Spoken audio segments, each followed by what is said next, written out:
नमस्कार। खबरां दे इस बुलेटिन विच तुहाडा स्वागत है। मैं हाँ तरनजीत कौर। पहला पेश ने चुणवीआं खबरां। श्री गुरु तेग बहादुर जी के 400वें प्रकाश पुरब के मौके लाल किले ते 2 दिना प्रोग्राम कल होवेगा शुरू। प्रधानमंत्री 21 अप्रैल नूं राष्ट्र नूं करनगे संबोधित।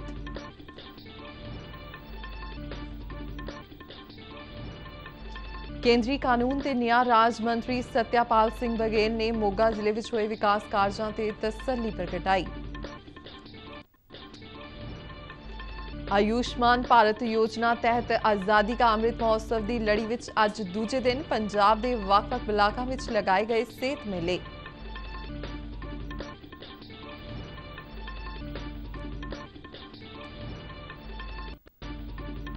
ते मौसम विभाग ने 21 अप्रैल तक गरज चमक नाल छिट्टे पैण जां धूड़ भरियां तेज हवावां चलण की चेतावनी की जारी। ते हुण खबरां विस्तार नाल। श्री गुरु तेग बहादुर जी के 400वें प्रकाश पुरब के मौके पर प्रधानमंत्री नरेंद्र मोदी 21 अप्रैल वीरवार नूं लाल किले तो राष्ट्र नूं संबोधित करेंगे। इस मौके पर प्रधानमंत्री एक यादगारी सिक्का ते डाक टिकट भी जारी करेंगे। इस पवित्र मौके 400 रागी शब्द कीर्तन करेंगे। श्री गुरु तेग बहादुर जी के 400वें प्रकाश पुरब ते केंद्र सरकार 20 ते 21 अप्रैल नूं लाल किला कंपलैक्स विच शानदार प्रोग्रामां दा आयोजन कर रही है। इस आयोजन के पहले दिन कल केंद्रीय गृह मंत्री अमित शाह प्रोग्राम में शामिल होंगे। लाल किले ते श्री गुरु तेग बहादुर जी के जीवन और बलिदान ते आधारित मल्टीमीडिया शो का भी उद्घाटन करेंगे। कल तकरीबन 400 बच्चे शब्द कीर्तन करेंगे। यह प्रोग्राम आज़ादी का अमृत महोत्सव तहत सभ्याचार मंत्रालय वालों दिल्ली सिख गुरुद्वारा प्रबंधक कमेटी के सहयोग नाल करवाया जा रहा है। केंद्र सरकार ने सेहत खेतर के कोरोना योद्धियां लई प्रधानमंत्री गरीब कल्याण पैकेज बीमा योजना नूं 180 होर दिनां लई वधा दिता है। सेहत मंत्राला मुताबिक सेहत कामियां दे परिवारां नूं पूरी सुरक्षा देना जारी रखण दे मंतव नाल यह फैसला लिया गया है। इस संबंध विच एक खत सारे सूबियां ते केंद्र शासित प्रदेशां नूं जारी कर दिता गया है। कम्यूनिटी अते निजी सेहत कामियां समेत 22,12,000 सेहत देखभाल करन वालियां नूं 50 लाख रुपए दा कुल निजी दुर्घटना कवर उपलब्ध कराउण लई मार्च 2020 विच प्रधानमंत्री गरीब कल्याण पैकेज बीमा योजना की शुरुआत की गई सी। हुण तक अजिए 1905 सेहत कामियां दे दाविआं दा निपटान हो चुका है, जिन्हां दी कोविड नाल जुड़ी ड्यूटी दौरान मौत हो गई सी। केंद्रीय सूचना ते प्रसारण मंत्री अनुराग सिंह ठाकुर ने कहा है कि आम आदमी पार्टी ने झूठे वादियां नाल भावें पंजाब विच सरकार बना लई है, पर हिमाचल प्रदेश विच उन्हां दा झूठ नहीं चलेगा। बीती रात पठानकोट विच एक समागम दौरान दूरदर्शन नाल गलबात करदे उन्हां कहा कि हिमाचल प्रदेश विच आम आदमी पार्टी दे सारे वड्डे नेता बीजेपी विच शामिल हो चुके ने अते उन्हां नूं अपने यूनिट नूं ही भंग करना पिया है। जिन्हां ने कहना ही झूठ है, उन्होंने तो पंजाब तो इलावा बाकी जगह देखो हाल की है। यूपी च सारी दी सारी सीटां दे जमानत जब्त हुई, उत्तराखंड के लोगों ने नकार दिता, मणिपुर गोवा च देखण नूं नहीं मिले। यही हाल इन्हां दा हिमाचल च भी होना है कि एक भी सीट तो दूर की गल सारियां ते जमानत जब्त होने का काम होना है। ਜਿਹੜੇ ਇਹਨਾਂ ਦੇ ਆਪਣੇ कार्यकर्ता सी, ਇਹਨਾਂ ਦੇ अध्यक्ष, ਇਹਨਾਂ ਦੇ महामंत्री संगठन, ਇਹਨਾਂ ਦੀ महिला मोर्चा की अध्यक्ष, व्यापार प्रकोष्ठ के अध्यक्ष सारे ही आम आदमी पार्टी ਨੂੰ ਛੱਡ ਕੇ ਜਾ ਚੁੱਕੇ ਨੇ। ਇਹਨਾਂ ਨੂੰ ਆਪਣੀ कार्यकारिणी ਭੰਗ ਕਰਨੀ ਪਈ। ਇਹ ਆਪਣੇ ਆਪ ਦਿਖਾਉਂਦਾ ਹੈ ਕਿ ਜਿਹੜੇ ਝੂਠ ਬੋਲਦੇ ਨੇ ਉਹਨਾਂ ਦਾ ਸਾਥ ਹਿਮਾਚਲ ਦੇ ਬੰਦੇ ਨਹੀਂ ਦਿੰਦੇ ਨੇ। अनुराग सिंह ठाकुर ने आम आदमी पार्टी तो सवाल पूछा कि पंजाब विच पिछले एक महीने दौरान की कीता गया है। ਜਿਹੜੇ ਵੋਟ ਬੈਂਕ ਦੀ ਰਾਜਨੀਤੀ ਤੱਕ ਆਪਣੇ ਆਪ ਨੂੰ ਸੀਮਿਤ ਰੱਖਦੇ ਨੇ, ਮੈਂ ਇੰਨਾ ਹੀ ਕਵਾਂਗਾ, ਉਹਨਾਂ ਦੇਸ਼ ਦਾ ਭਲਾ ਕਰ ਰਹੇ ਨੇ। ਉਹ ਬਲਕਿ ਸਮਾਜ ਨੂੰ ਵੰਡ ਕੇ ਆਪਣੇ ਵੋਟ ਬੈਂਕ ਤੱਕ ਸੀਮਿਤ ਹੋ ਰਹੇ ਨੇ। ਅੱਜ ਤੱਕ ਕੀਤਾ ਕੀ ਹੈ ਪਿਛਲੇ 1 ਮਹੀਨੇ 'ਚ? ਇਹ ਆਪਣੇ ਆਪ 'ਤੇ ਬੜਾ ਵੱਡਾ ਪ੍ਰਸ਼ਨ ਚਿੰਨ੍ਹ ਖੜਾ ਹੁੰਦਾ ਹੈ ਕਿ ਜਿਹੜੇ ਵੱਡੀਆਂ ਵੱਡੀਆਂ ਗੱਲਾਂ ਕਰਦੇ ਸੀ ਅੱਜ ਉਹ ਕਿਤੇ ਨਜ਼ਰ ਨਹੀਂ ਆਉਂਦੇ। ਇਹਨਾਂ ਦੀ ਪੋਲ 1 ਮਹੀਨੇ 'ਚ ਹੀ ਖੁੱਲ੍ਹ ਗਈ ਹੈ। ਹਾਲੇ ਤਾਂ ਲੰਬੀ ਲੜਾਈ ਹੈ। इस मौके पंजाब बीजेपी के प्रधान अश्वनी शर्मा ते होर आगू भी उन्हां नाल मौजूद सन। ਕੇਂਦਰੀ ਖੇਤੀ ਅਤੇ ਕਿਸਾਨ ਭਲਾਈ ਮੰਤਰੀ ਨਰਿੰਦਰ ਸਿੰਘ ਤੋਮਰ ਨੇ ਖੇਤੀ ਖੇਤਰ ਵਿੱਚ ਰਸਾਇਣਿਕ ਖਾਦਾਂ ਦੀ ਵਰਤੋਂ ਘਟਾਉਣ ਲਈ ਜੈਵਿਕ ਤੇ ਕੁਦਰਤੀ ਖੇਤੀ ਨੂੰ ਉਤਸ਼ਾਹਿਤ ਕਰਨ ਦੀ ਜ਼ਰੂਰਤ ਤੇ ਜ਼ੋਰ ਦਿੱਤਾ ਹੈ। ਉਨ੍ਹਾਂ ਕਿਹਾ ਕਿ ਸਰਕਾਰ ਦੇਸ਼ ਵਿੱਚ ਜੈਵਿਕ ਤੇ ਕੁਦਰਤੀ ਖੇਤੀ ਉਤਸ਼ਾਹਿਤ ਕਰਨ ਲਈ ਮਿਸ਼ਨ ਮੋਡ ਤੇ ਕੰਮ ਕਰ ਰਹੀ ਹੈ। ਉਹ ਅੱਜ ਨਵੀਂ ਦਿੱਲੀ ਵਿੱਚ ਰਾਸ਼ਟਰੀ ਕ੍ਰਿਸ਼ੀ ਖਰੀਫ ਅਭਿਆਨ ਸੰਮੇਲਨ 2022 ਦੇ ਉਦਘਾਟਨ ਮਗਰੋਂ ਪੱਤਰਕਾਰਾਂ ਨਾਲ ਗੱਲਬਾਤ ਕਰ ਰਹੇ ਸਨ। ਨਰਿੰਦਰ ਸਿੰਘ ਤੋਮਰ ਨੇ ਕਿਹਾ ਕਿ 38 ਲੱਖ ਹੈਕਟੇਅਰ ਖੇਤਰ ਵਿੱਚ ਜੈਵਿਕ ਅਤੇ 4 ਲੱਖ ਹੈਕਟੇਅਰ ਖੇਤਰ ਵਿੱਚ ਕੁਦਰਤੀ ਖੇਤੀ ਹੋ ਰਹੀ ਹੈ। ਉਨ੍ਹਾਂ ਕਿਹਾ ਕਿ ਸਰਕਾਰ ਮਿੱਟੀ ਸਿਹਤ ਦੇਖਭਾਲ ਯੋਜਨਾ ਲਾਗੂ ਕਰ ਰਹੀ ਹੈ, ਜਿਸ ਤਹਿਤ 22 ਕਰੋੜ ਮੁਦਰਾ ਸਿਹਤ ਕਾਰਡ ਕਿਸਾਨਾਂ ਨੂੰ ਜਾਰੀ ਕਰ ਦਿੱਤੇ ਗਏ ਨੇ। ਸੰਮੇਲਨ ਦੌਰਾਨ ਨਰਿੰਦਰ ਸਿੰਘ ਤੋਮਰ ਨੇ ਸੂਬਿਆਂ ਨੂੰ ਭਰੋਸਾ ਦਿਵਾਇਆ ਕਿ ਕੇਂਦਰ ਸਰਕਾਰ ਬੀਜਾਂ ਅਤੇ ਖਾਦਾਂ ਦੀ ਉਪਲਬਧਤਾ ਨਾਲ ਜੁੜੀਆਂ ਉਨ੍ਹਾਂ ਦੀਆਂ ਮੰਗਾਂ ਪੂਰਾ ਕਰਨ ਵਿੱਚ ਸਾਰੇ ਯਤਨ ਕਰੇਗੀ। ਕੇਂਦਰੀ ਕਾਨੂੰਨ ਅਤੇ ਨਿਆਂ ਰਾਜ ਮੰਤਰੀ ਸਤਿਆਪਾਲ ਸਿੰਘ ਬਘੇਲ ਨੇ ਮੋਗਾ ਜ਼ਿਲ੍ਹੇ ਨੂੰ ਅਭਿਲਾਸ਼ੀ ਜ਼ਿਲ੍ਹੇ ਵਜੋਂ ਚੁਣੇ ਜਾਣ ਤੇ ਹਾਸਲ ਗ੍ਰਾਂਟਾਂ ਨਾਲ ਜ਼ਿਲ੍ਹੇ ਦੇ ਹੋ ਰਹੇ ਵਿਕਾਸ ਦਾ ਅੱਜ ਨਿਰੀਖਣ ਕੀਤਾ। ਉਨ੍ਹਾਂ ਪ੍ਰਸ਼ਾਸਨਿਕ ਅਧਿਕਾਰੀਆਂ ਨਾਲ ਮੋਗਾ ਵਿੱਚ ਇੱਕ ਮੀਟਿੰਗ ਕੀਤੀ ਅਤੇ ਵੱਖ-ਵੱਖ ਖੇਤਰਾਂ ਵਿੱਚ ਹੋ ਰਹੇ ਕੰਮਾਂ ਦੀ ਰਫ਼ਤਾਰ ਬਾਰੇ ਜਾਣਕਾਰੀ ਲਈ। ਉਨ੍ਹਾਂ ਜ਼ਿਲ੍ਹੇ ਦੀਆਂ ਸਵੈ ਸੇਵੀ ਜਥੇਬੰਦੀਆਂ ਨਾਲ ਵੀ ਇੱਕ ਮੀਟਿੰਗ ਕੀਤੀ। ਮਗਰੋਂ ਇੱਕ ਪ੍ਰੈਸ ਕਾਨਫਰੰਸ ਦੌਰਾਨ ਸਤਿਆਪਾਲ ਸਿੰਘ ਬਘੇਲ ਨੇ ਕਿਹਾ ਕਿ ਪ੍ਰਧਾਨ ਮੰਤਰੀ ਨਰਿੰਦਰ ਮੋਦੀ ਨੇ ਸਾਲ 2018 ਵਿੱਚ ਅਭਿਲਾਸ਼ੀ ਜ਼ਿਲ੍ਹਾ ਪ੍ਰੋਗਰਾਮ ਦੀ ਸ਼ੁਰੂਆਤ ਕੀਤੀ ਸੀ ਅਤੇ ਦੇਸ਼ ਦੇ 28 ਸੂਬਿਆਂ ਚੋਂ ਅਜਿਹੇ 117 ਜ਼ਿਲ੍ਹਿਆਂ ਨੂੰ ਚੁਣਿਆ ਗਿਆ ਹੈ ਜਿਨ੍ਹਾਂ ਵਿੱਚ ਸਹੀ ਵਿਕਾਸ ਨਹੀਂ ਹੋਇਆ। ਪੰਜਾਬ ਦੇ ਮੋਗਾ ਅਤੇ ਫਿਰੋਜ਼ਪੁਰ ਜ਼ਿਲ੍ਹੇ ਇਸ ਵਿੱਚ ਸ਼ਾਮਲ ਨੇ। ਉਨ੍ਹਾਂ ਕਿਹਾ ਕਿ ਨੀਤੀ ਆਯੋਗ ਵੱਲੋਂ ਸ਼ੁਰੂ ਪ੍ਰੋਗਰਾਮ ਤਹਿਤ ਕੇਂਦਰੀ ਤੇ ਰਾਜ ਆਯੋਜਿਤ ਯੋਜਨਾਵਾਂ ਰਾਹੀਂ ਹਾਂ ਪੱਖੀ ਬਦਲਾਵ ਲਿਆਉਣ ਦੇ ਨਾਲ-ਨਾਲ ਜ਼ਿਲ੍ਹਿਆਂ ਵਿੱਚ ਆਪਸੀ ਸਹਿਯੋਗ ਤੇ ਮੁਕਾਬਲੇ ਦੀ ਨੀਤੀ ਅਪਣਾ ਕੇ ਹਰੇਕ ਜ਼ਿਲ੍ਹੇ ਦੀ ਤਾਕਤ ਤੇ ਧਿਆਨ ਕੇਂਦਰਿਤ ਕੀਤਾ ਜਾ ਰਿਹਾ ਹੈ। ਸਤਿਆਪਾਲ ਸਿੰਘ ਬਘੇਲ ਨੇ ਮੋਗਾ ਜ਼ਿਲ੍ਹੇ ਵਿੱਚ ਹੋਏ ਵਧੀਆ ਕੰਮ ਦੀ ਸ਼ਲਾਘਾ ਕੀਤੀ ਅਤੇ ਕਿਹਾ ਕਿ ਜ਼ਿਲ੍ਹਾ ਪ੍ਰਸ਼ਾਸਨ ਨੇ 8 ਵੱਖ-ਵੱਖ ਵਿਕਾਸ ਕਾਰਜਾਂ ਲਈ ਤਕਰੀਬਨ 5 ਕਰੋੜ 99 ਲੱਖ ਰੁਪਏ ਦੀ ਮੰਗ ਕੀਤੀ ਸੀ, ਜਿਸ ਨੂੰ ਪ੍ਰਵਾਨ ਕਰ ਲਿਆ ਗਿਆ ਹੈ। ਪਸ਼ੂ ਪਾਲਣ, ਡੇਅਰੀ ਅਤੇ ਮੱਛੀ ਪਾਲਣ ਦੇ ਖੇਤਰ ਵਿੱਚ ਇੱਕ ਵੱਡੀ ਕ੍ਰਾਂਤੀ ਲਿਆਉਣ ਲਈ ਗੁਜਰਾਤ ਦੇ ਨਰਮਦਾ ਜ਼ਿਲ੍ਹੇ ਦੇ ਕੇਵੜੀਆ ਵਿਖੇ ਆਤਮ ਨਿਰਭਰ ਭਾਰਤ ਤਹਿਤ ਕੇਂਦਰ ਸਰਕਾਰ ਨੇ ਸਮਰ ਮੀਟ ਦਾ ਆਯੋਜਨ ਕੀਤਾ। ਇਸ ਮੌਕੇ ਕੇਂਦਰੀ ਪਸ਼ੂ ਪਾਲਣ, ਮੱਛੀ ਪਾਲਣ ਤੇ ਡੇਅਰੀ ਵਿਕਾਸ ਮੰਤਰੀ ਪਰਸ਼ੋਤਮ ਰੁਪਾਲਾ ਉਚੇਚੇ ਤੌਰ ਤੇ ਸ਼ਾਮਲ ਹੋਏ। ਸਮਾਗਮ ਵਿੱਚ ਪੰਜਾਬ ਦੇ ਪਸ਼ੂ ਪਾਲਣ, ਡੇਅਰੀ ਵਿਕਾਸ ਤੇ ਮੱਛੀ ਪਾਲਣ ਮਹਿਕਮੇ ਦੇ ਮੰਤਰੀ ਕੁਲਦੀਪ ਸਿੰਘ ਧਾਲੀਵਾਲ ਨੇ ਵੀ ਹਿੱਸਾ ਲਿਆ।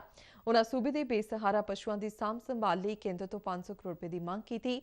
ਉਨ੍ਹਾਂ ਦੱਸਿਆ ਕਿ ਸੂਬੇ ਵਿੱਚ 1,40,000 ਬੇਸਹਾਰਾ ਪਸ਼ੂ ਘੁੰਮ ਰਹੇ ਨੇ ਅਤੇ ਇਹਨਾਂ ਦੀ ਸਾਂਭ ਸੰਭਾਲ ਲਈ ਸ਼ੈਡਾਂ, ਹਰੇ ਚਾਰੇ ਅਤੇ ਸਾਇਲੇਜ ਦੇ ਪ੍ਰਬੰਧ ਲਈ 500 ਕਰੋੜ ਰੁਪਏ ਦੀ ਜ਼ਰੂਰਤ ਹੈ। ਉਨ੍ਹਾਂ ਸੂਬੇ ਦੇ 5 ਲੱਖ ਦੁਧਾਰੂ ਪਸ਼ੂਆਂ ਦੇ ਬੀਮੇ ਲਈ ਹਰ ਸਾਲ 100 ਕਰੋੜ ਰੁਪਏ ਦੀ ਰਕਮ ਦੇਣ ਦੀ ਮੰਗ ਵੀ ਕੀਤੀ ਤਾਂ ਜੋ ਕਿਸੇ ਵੀ ਪਸ਼ੂ ਦੀ ਕੁਦਰਤੀ ਮੌਤ ਦੀ ਭਰਪਾਈ ਕਰਨ ਲਈ ਪਸ਼ੂ ਪਾਲਕਾਂ ਨੂੰ ਢੁਕਵਾਂ ਮੁਆਵਜ਼ਾ ਦਿੱਤਾ ਜਾ ਸਕੇ। ਆਯੁਸ਼ਮਾਨ ਭਾਰਤ ਯੋਜਨਾ ਤਹਿਤ ਆਜ਼ਾਦੀ ਕਾ ਅੰਮ੍ਰਿਤ ਮਹੋਤਸਵ ਦੀ ਲੜੀ ਵਿੱਚ ਅੱਜ ਦੂਜੇ ਦਿਨ ਵੀ ਪੰਜਾਬ ਵਿੱਚ ਵੱਖ-ਵੱਖ ਥਾਈਂ ਬਲਾਕ ਪੱਧਰ ਤੇ ਸਿਹਤ ਮੇਲਿਆਂ ਦਾ ਆਯੋਜਨ ਕੀਤਾ ਗਿਆ। ਰੂਪਨਗਰ ਜ਼ਿਲ੍ਹੇ ਦੇ ਕੀਰਤਪੁਰ ਸਾਹਿਬ ਵਿਖੇ ਸਥਿਤ ਮੁੱਢਲੇ ਸਿਹਤ ਕੇਂਦਰ ਵਿੱਚ ਅਜਿਹਾ ਹੀ ਇੱਕ ਮੇਲਾ ਅੱਜ ਆਯੋਜਿਤ ਕੀਤਾ ਗਿਆ। ਇਸ ਮੇਲੇ ਵਿੱਚ ਵੱਖ-ਵੱਖ ਰੋਗਾਂ ਦੇ ਮਾਹਿਰ ਡਾਕਟਰਾਂ ਦੀਆਂ ਟੀਮਾਂ ਨੇ ਰੋਗੀਆਂ ਦੀ ਜਾਂਚ ਕੀਤੀ। Civil surgeon doctor Parminder Kumar ਨੇ ਦੱਸਿਆ ਕਿ 300 ਤੋਂ ਵੱਧ ਲੋਕਾਂ ਨੇ ਆਪਣੀ ਜਾਂਚ ਕਰਵਾਈ।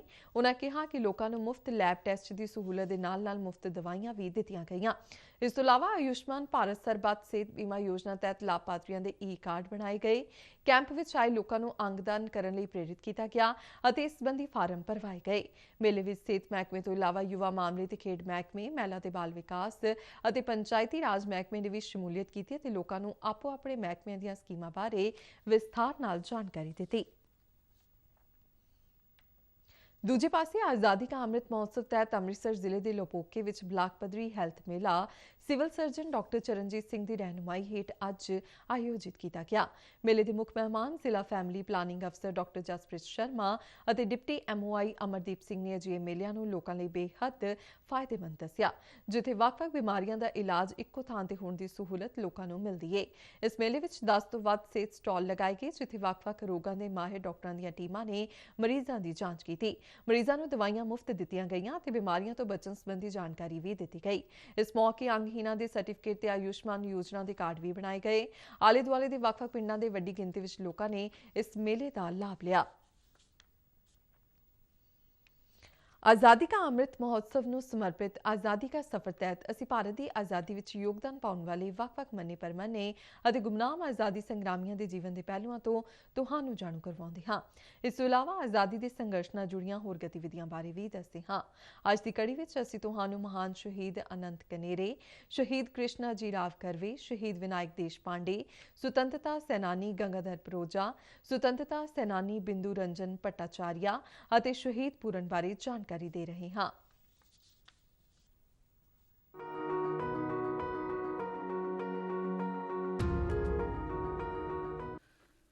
19 ਅਪ੍ਰੈਲ 1910 ਨੂੰ ਬ੍ਰਿਟਿਸ਼ ਸ਼ਾਸਨ ਨੇ ਨਾਸਿਕ ਦੇ ਮੈਜਿਸਟ੍ਰੇਟ ਆਰਥਰ ਜੈਕਸਨ ਦੀ ਹੱਤਿਆ ਦੇ ਦੋਸ਼ 'ਚ ਅਨੰਤ ਕਨੇਰੇ, ਕ੍ਰਿਸ਼ਨਾਜੀ ਰਾਵ ਕਰਵੇ ਅਤੇ ਵਿਨਾਇਕ ਦੇਸ਼ ਪਾਂਡੇ ਨੂੰ ਫਾਂਸੀ ਦੇ ਦਿੱਤੀ ਸੀ।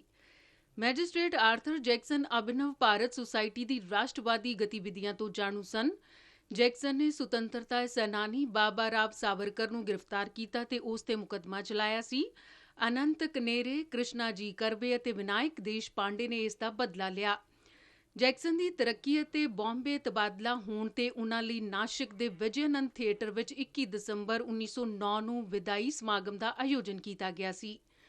ਜਦ ਜੈਕਸਨ ਥੀਏਟਰ ਪਹੁੰਚੇ, ਅਨੰਤ ਕਨੇਰੇ ਛਾਲ ਮਾਰ ਕੇ ਉਨ੍ਹਾਂ ਦੇ ਸਾਹਮਣੇ ਆ ਗਏ ਤੇ ਤਾਬੜ ਤੋੜ 4 ਗੋਲੀਆਂ ਦਾਗ ਦਿੱਤੀਆਂ। ਮੌਕੇ ਤੇ ਹੀ ਜੈਕਸਨ ਦੀ ਮੌਤ ਹੋ ਗਈ। ਅਨੰਤ ਨੂੰ ਫੜ ਲਿਆ ਗਿਆ ਤੇ ਬੰਬੇ ਅਦਾਲਤ ਵਿੱਚ ਉਨ੍ਹਾਂ ਤੇ ਮੁਕੱਦਮਾ ਚਲਾਇਆ ਗਿਆ। ਅਨੰਤ ਦੇ ਨਾਲ ਕ੍ਰਿਸ਼ਨਾਜੀ ਕਰਵੇ ਤੇ ਦੇਸ਼ ਪਾਂਡੇ ਤੇ ਵੀ ਮੁਕੱਦਮਾ ਚਲਾਇਆ ਗਿਆ ਅਤੇ 19 ਅਪ੍ਰੈਲ 1910 ਨੂੰ ਤਿੰਨਾਂ ਨੂੰ ਫਾਂਸੀ ਦੇ ਦਿੱਤੀ ਗਈ। ਜੇਲ੍ਹ ਅਧਿਕਾਰੀਆਂ ਨੇ ਉਨ੍ਹਾਂ ਦੇ ਮ੍ਰਿਤਕ ਸਰੀਰ ਜਲਾ ਦਿੱਤੇ ਅਤੇ ਅਸਥੀਆਂ ਤੱਕ ਘਰ ਵਾਲਿਆਂ ਨੂੰ ਸੌਂਪਣ ਦੇ ਬਦਲੇ ਥਾਣੇ ਦੇ ਨੇੜੇ ਸਮੁੰਦਰ ਵਿੱਚ ਸੁੱਟ ਦਿੱਤੀਆਂ। ਇਹਨਾਂ ਮਹਾਨ ਸ਼ਹੀਦਾਂ ਕ੍ਰਿਸ਼ਨਾਜੀ ਕਰਵੇ ਅਤੇ ਵਿਨਾਇਕ ਦੇਸ਼ ਪਾਂਡੇ ਨੂੰ ਸਾਡਾ ਨਮਨ।